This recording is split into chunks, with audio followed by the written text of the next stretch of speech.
When you picture a Roman gladiator, you probably imagine a warrior carved from marble, lean, chiseled, and bursting with raw muscle. But modern forensic science reveals a truth that completely shatters that Hollywood myth. In 1993, archaeologists in Ephesus, Turkey, unearthing a mass grave containing 68 gladiator skeletons, discovered something bizarre. Chemical analysis of their bones showed they lived on a diet shockingly low in meat and high in cheap carbohydrates. In fact, ancient sources called them hordeari, or barley men. They were not ripped killer machines. They were intentionally fattened up. But why would the elite trainers of ancient Rome intentionally pack layers of visceral fat onto their prized fighters? The answer isn't neglect or poor training. It was a brutal survival strategy engineered for extreme entertainment. A thick layer of subcutaneous fat provided natural body armor, allowing sword slashes to bleed dramatically without cutting into vital organs or stopping the show. In the Colosseum, bleeding sold tickets, but dying too fast ruined the gamble.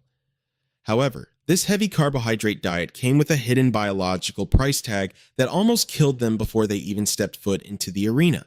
To understand how this brutal system began, we have to look inside the ludus, the highly specialized fortress-like training schools run by ruthless managers known as lanistae. A gladiator was a massive financial investment. Purchasing, housing, guarding, and medical care cost thousands of sesterces. If a gladiator died in the arena without putting on a bloody dramatic show, the lanista lost a fortune. Meat in ancient Rome was extraordinarily expensive, reserved primarily for military officers and patrician elites. Feeding a barracks full of dozens or hundreds of heavy men on beef or pork would have bankrupted even the wealthiest school. Instead, trainers turned to cheap, widely available agricultural surpluses, barley, and field beans. This carbohydrate-dense staple filled their stomachs rapidly, pumping calorie surpluses directly into their bodies. But this massive influx of daily carbs came at a severe physiological cost. Their blood sugar levels spiked continuously, causing chronic systemic inflammation, insulin resistance, and heavy liver fatigue. Yet, as their bellies expanded, doctors at the ludus noticed an unexpected side effect that transformed how these warriors moved, took hits, and fought. That unexpected side effect was a total transformation of momentum and impact absorption. While modern sports science preaches lean muscle for agility, Roman arena fighting was not a marathon. It was a high-intensity theater of blood and survival.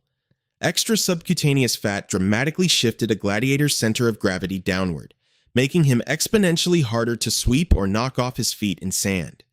Furthermore, thick torso fat cushioned deep internal organs against the brutal blunt force trauma of heavy bronze shields and wooden pommels.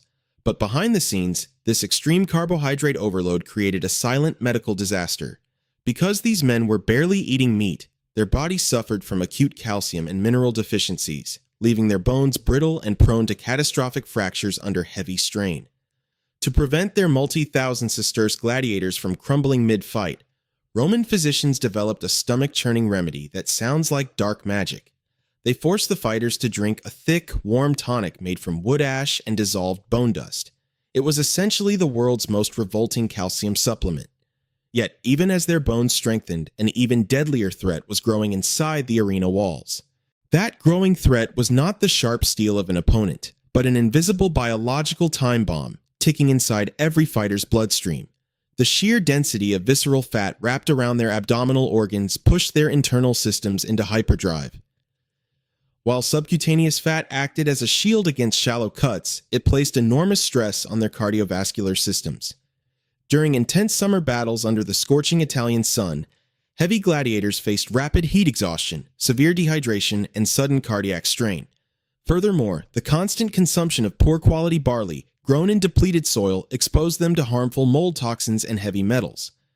When a fighter collapsed mid-arena, thousands of cheering fans assumed he was struck down by a mortal blow, unaware that his organs were simply shutting down from extreme heat and metabolic exhaustion. Yet, the Roman medical establishment refused to abandon this lucrative system. Instead, doctors like the famous Galen doubled down on aggressive physical therapies, forced ice baths, and strict post-fight organ massages to keep these expensive human assets alive long enough to fight again. For centuries, historians viewed the gladiator diet as proof of primitive animalistic farming, assuming these men were fed garbage grain because they were worthless slaves. But modern biochemical reanalysis of the Ephesus remains turn this theory completely on its head. High concentrations of strontium and zinc in their bone matrices proved that gladiators actually had access to clean, mineral-rich water supplies and structured medical care that far surpassed what average Roman citizens received. They weren't given barley because it was cheap trash. They were given barley because Roman doctors understood complex metabolic energy storage long before modern medicine could explain it. Barley and beans were slow-burning, high-density fuel sources that provided maximum endurance during grueling hours of physical conditioning.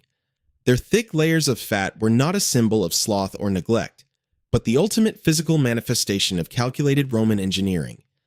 They were living, breathing corporate assets tailored specifically for prolonged, theatrical combat. Yet, as the Roman Empire began to fracture, this multi-million sesterce system of bioengineered fighters hit an unstoppable wall that changed the course of history forever. That unstoppable wall was the collapse of the Roman economy, combined with the rise of Christianity. As imperial borders collapsed under barbarian incursions and trade networks severed, inflation skyrocketed, rendering the multi-million sesterce gladiator industry financially unsustainable. By the early 5th century, Emperor Honorius officially banned the games, closing the doors of the Colosseum forever. The heavy, carb-loaded warriors who had captivated millions suddenly faded into history, replaced by Christian monastic ideals of physical asceticism. For centuries, modern culture misremembered them as lean, sculpted demigods carved out of bronze. But the 68 skeletons of Ephesus tell a far more fascinating truth.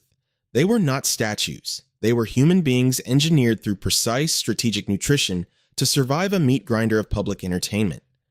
Their thick waistlines were not a failure of discipline, but a testament to human resilience and calculating corporate control. Next time you look at a classic Roman statue, remember that the real survivors of the arena didn't look like marble gods. They were heavy, scarred, barley-fed gladiators who bled for the entertainment of an empire.